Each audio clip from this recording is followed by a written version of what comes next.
Picture this, January 1943, the frozen hell of the Eastern Front. Somewhere in the skeletal remains of what used to be a city, two men are hunting each other. One wears the grey-green of the Wehrmacht, the other the khaki wool of the Red Army. Neither knows the other's name, neither has seen the other's face, but for the next 3 years, they will become the most important people in each other's lives. The German sniper, let's call him what his unit called him, Der Geist, the ghost, 24 years old, a former hunting guide from Bavaria who could read wind like most men read newspapers. He'd grown up in the Bavarian Alps, where his father taught him to track deer through morning fog and judge distance by the way light bent through cold air. By the time the Wehrmacht found him, he'd forgotten what it felt like to miss 300 confirmed kills, though he stopped counting after the first 100, not out of remorse, out of practicality. Numbers became meaningless when you realized you'd never run out of targets. What mattered wasn't the count, it was the craft, the perfect stillness, the moment between heartbeats when you squeezed the trigger and became something more than human. His Soviet counterpart had a name that would only surface decades later, Anatoly Chekhov, not the playwright, a farmer's son from outside Kursk, who'd never fired a rifle until the Germans came. But he had something the war desperately needed: patience. The kind of patience that comes from spending childhood nights waiting for wolves near the henhouse. The kind that understands stillness isn't just the absence of movement, it's a form of presence. When the Germans invaded, Chekhov was 23 and newly married. His wife Natasha was 5 months pregnant. He kissed her goodbye on a Tuesday morning in June 1941. He wouldn't see her again for 4 years, wouldn't meet his daughter until she could walk and talk.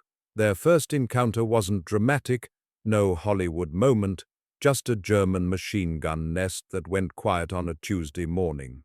The MG-42 that had been terrorizing Soviet advances for 3 days simply stopped firing. Der Geist's spotter was found 3 days later with a single hole through the temple shot from an impossible angle, northwest, from a building the Germans had assumed was empty. The ghost knew immediately. Someone new was in the sector. Someone who understood that impossible shots weren't about courage, they were about mathematics and patience. Someone who thought like he did. He began leaving signs, not messages, nothing so crude, but patterns. A Soviet officer shot Monday morning at 600 hours, a radio operator Wednesday evening at 1847 hours, a supply sergeant Friday afternoon at 1423 hours. To anyone else it looked random. To someone watching carefully, it was a conversation, a challenge. Chekhov saw it after the third death.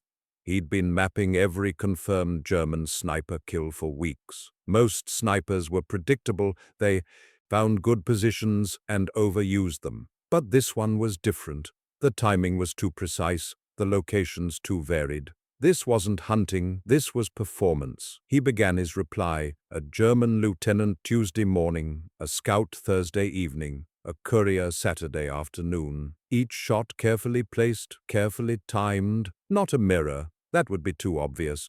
But a response, an acknowledgement. The ghost found the first body and smiled. Someone was listening.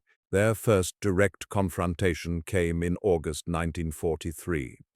By then they'd been circling each other for 7 months. Chekhov had positioned himself in a burned-out flour mill on the edge of the industrial sector, 3rd floor, eastern window. He'd arrived at 0200 hours, moving in complete darkness, and had spent 4 hours preparing the position. Not just finding a good angle, anyone could do that, but creating the perfect nest, clearing sight lines, testing escape routes, dusting the floor with white flour residue so his khaki uniform disappeared into the background. At 6:14 hours, a glint caught his eye. 60 meters, rooftop diagonal behind a chimney stack. Just the faintest reflection, not from glass but from metal.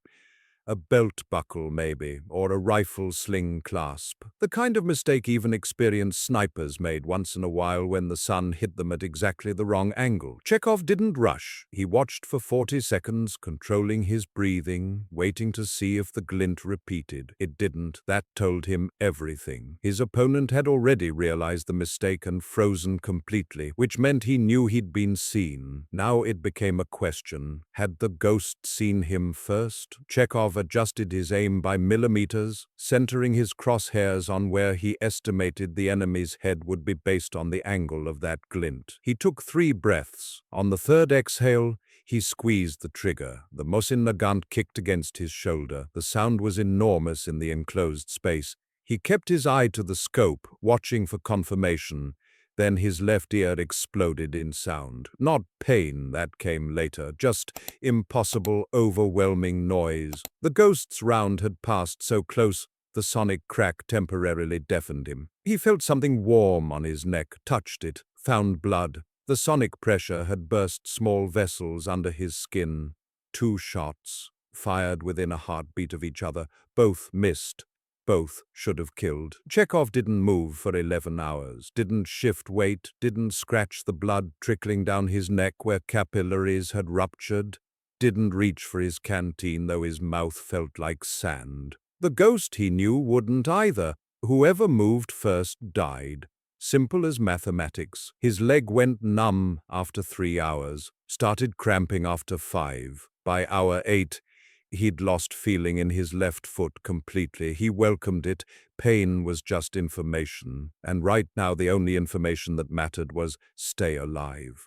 At dusk, as shadows finally provided cover, Chekhov finally understood something crucial. His enemy was exactly like him. Not in nationality or ideology, those were just uniforms and flags, but in temperament, the willingness to endure discomfort beyond reason, to transform yourself into something less than human and more than animal, to win by being more patient than stone, more still than death. He withdrew at 2130 hours, moving with infinite slowness. Took him 40 minutes to travel 20 meters. When he was finally clear, he looked back at the flour mill and whispered, "Next time." Somewhere across the darkness, he was certain someone was thinking the same thing. The war ground on, armies advanced, retreated, advanced again. The front line shifted like something alive, swallowing villages and regurgitating corpses. Stalingrad became history, Kursk became legend. The Wehrmacht began its long, bloody retreat westward, and the Red Army followed, paying in blood for every kilometer. But in whatever sector they found themselves, the ghost and Chekhov found each other. Not through orders or coincidence, through something stranger, recognition. Some deep, wordless awareness told them when the other was near. Der Geist would arrive in a new position and feel it, a prickling on the back of his neck that said, "He's here too." Chekhov would enter a new sector and start scanning rooftops automatically, knowing his counterpart had arrived first. They developed a strange respect. The ghost stopped taking easy shots, privates carrying supplies, medics treating wounded. Those weren't worthy. Chekhov did the same. They hunted each other, and when that wasn't possible, they hunted only targets that might conceivably be each other. Officers, other snipers, radio operators who might be working with their rival, other soldiers noticed. In the German ranks, Der Geist gained a reputation for being selective, almost ceremonial in his killings. In the Soviet ranks, Chekhov was known as the sniper who never wasted ammunition on ordinary soldiers. Both were considered strange. Neither cared. By the winter of 1944, they'd exchanged fire 17 times. Neither had landed a killing shot.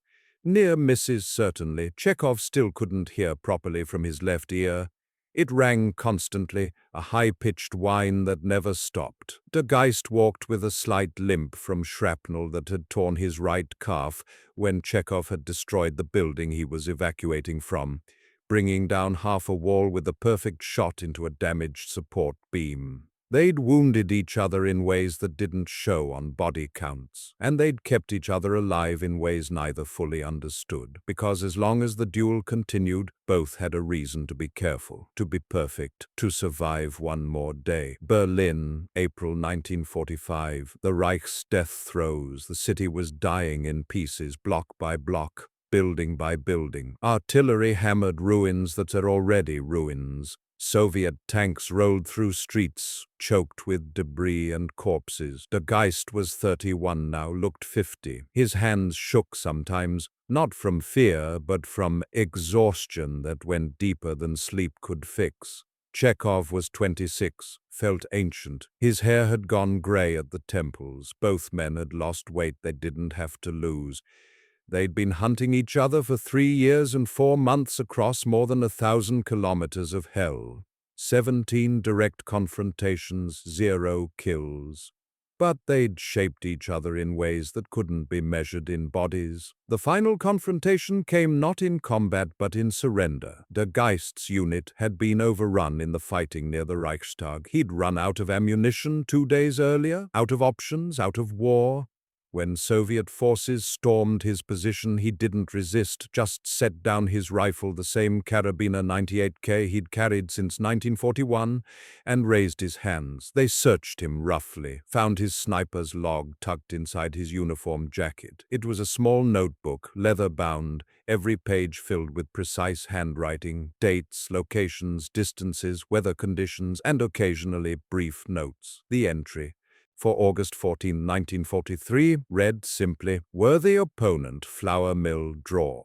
The Soviet captain examining the logbook asked if anyone knew what that meant. Chekhov, now a sergeant with 3 medals he'd never requested, stepped forward from the group of soldiers, looked at the German prisoner for the first time, really looked, saw a man who could have been his brother, same lean build, same watchful eyes, same hands scarred from cold metal and rough ground, same way of standing, weight balanced, always ready to move. "Yes," Chekhov said quietly in German he'd learned from prisoners and dead men's letters. "I know." They didn't speak further, didn't shake hands, not yet. The moment wasn't right. The ghost, Klaus Hoffmann, his real name was, though Chekhov wouldn't learn that for 50 years, was marched away to a POW camp in Kazakhstan, where he'd spend the next 10 years breaking rocks and growing old. Chekhov went home, finally, 4 years after kissing his wife goodbye. He met his daughter, who was 3 years old, and didn't remember him because she'd never known him. He tried to farm again, to pick up the life he'd left, but his hands remembered rifles better than plows. At night, he dreamed of rooftops and sight lines and the moment between heartbeats. He never told anyone about the flour mill, about the 11 hours of perfect stillness, about the respect that had grown for the man who'd been trying to kill him. Some things couldn't be explained. They could only be remembered. 50 years is long enough for empires to rise and fall, long enough for walls to go up and come down, long enough for hatred to ferment into something more complicated than hatred, long enough for young men to become old men and wonder what it was all for. The Soviet Union was dead, collapsed under its own weight in 1991. The Cold War was history. Someone in the Russian Veterans Ministry organized a reconciliation event. Former enemies given the chance to meet as humans rather than targets. Chekhov almost didn't go. He was 76 years old. His wife Natasha had died the previous winter after 53 years of marriage, and his children thought the whole thing was morbid. "Why revisit that?" his daughter asked. "You survived. That should be enough." But it wasn't enough, because for 3 years of his life, the most intimate relationship he'd had was with a man trying to kill him, a man whose every move he'd studied, whose patterns he'd memorized, who'd made him better at staying alive than anyone had made him at living. Klaus Hoffmann had similar thoughts. He'd returned to Bavaria after his release in 1955, married, raised children, never told them real details about the war. But he'd kept that logbook, carried it through POW camp, Through 50 years of civilian life, his wife found it once, asked what flour mill drawer meant. Someone who understood, was all he said.